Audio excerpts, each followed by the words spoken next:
Retour en France pour évoquer la journée mondiale contre le cancer, une maladie dont désormais on peut guérir grâce au progrès constant de la médecine. On estime que 2 millions de personnes vivent aujourd'hui avec la maladie dans notre pays. L'occasion de découvrir un endroit unique en France, une association grâce à laquelle les patients viennent se ressourcer et soigner leur morale. Reportage à Aix-en-Provence de Caroline Bell et Olivier Stambar.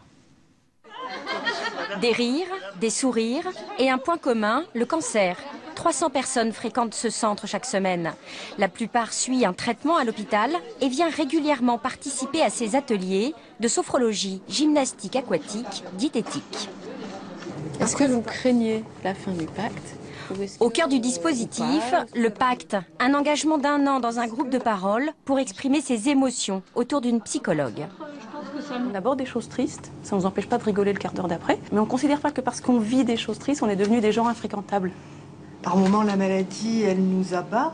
Bon, mais on sait que ça va revenir. Parce qu'on peut venir ici, parce qu'on peut faire du sport, parce qu'on peut parler. On comprend mieux notre maladie, on l'accepte donc mieux. Et puis on a accès aussi à des professionnels qui sont tous concentrés ici.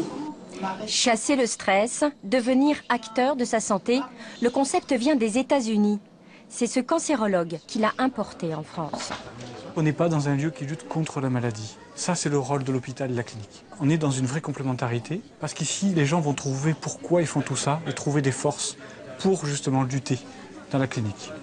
Plusieurs études scientifiques ont démontré l'impact de cet accompagnement sur la survie des patients. Ces femmes qui ont achevé leur année de pacte au centre ressources en témoignent.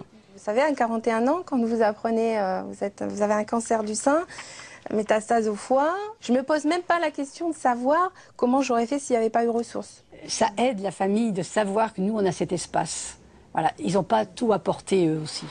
Ouvert à tous, ce centre unique en France survit grâce aux dons et compte faire des émules à Rennes, Antibes et Gap dans les mois à venir.